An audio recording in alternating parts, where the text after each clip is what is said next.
I'm going to speak briefly about Robert Norman because I actually have information on who Robert Norman is.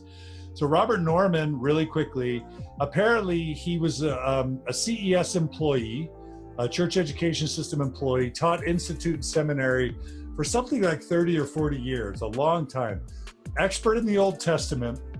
And as I understand it, Dallin Oaks's wife used to love to attend his evening seminars about the Old Testament. Anyway, at some point, Robert Norman himself started teaching or discussing having seen Christ. So in that sense, he's sort of, in the green because he's talking about seeing Christ, which is ironic that that's a bad thing now. Seeing Christ is a bad thing.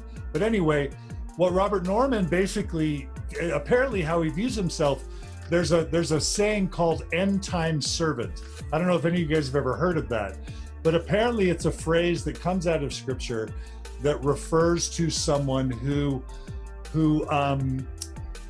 believes that they are going to be the person that ushers in the second coming. So I don't know if it's the same thing as the one mighty and strong or if it's different, but Robert Norman views himself as the end time servant.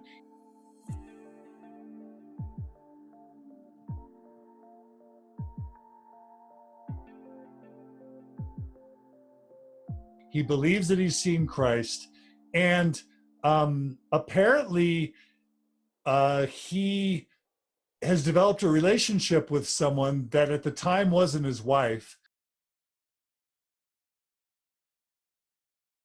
And during that relationship, received a revelation that God sealed this new person to him such that he could be married to her while his other wife was still alive.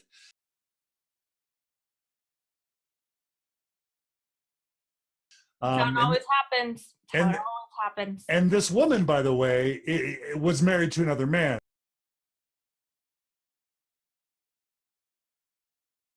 And so Robert Norman became sealed by God to this other woman while his wife was alive. And the local leadership found out about it and wanted to excommunicate him. So apparently he's resigned from the church. Now his former wife is no longer living. So he is apparently married legitimately to this new wife, or at least he's no longer in adultery. And apparently people who follow him don't know a lot of this, and so they have the impression that he was nudged out of the church because of his doctrines and his teachings, but in reality he resigned to avoid being excommunicated. So again, Robert Norman is an example of somebody who is again claiming to see Christ, claiming to be related to the second coming in some way, and that's who Robert Norman is. And he made the slide. He also, though, I would say most people still think that he's in the church. In fact, they've been publishing, I think Meridian Magazine published an article just last year on his stuff. So what Robert was really good at, he was so good at theology. He was starting to develop what I see as sort of like a radicalized view of Mormon Jesus.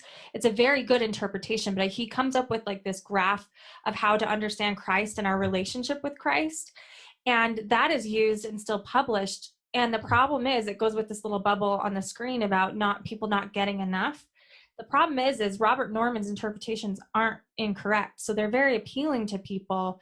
But once you give a man like that who knows his stuff, that kind of platform, you can look him up. He's all over LDS.org. They quote from him. He's been in the Ensign talks. And so as far as most people are concerned that don't know anything about him, they can look him up, and he's on LDS.org. And what that means for a Latter-day Saint is he's legit because he's on the site. And his theology is really interesting in it, and it's really compelling.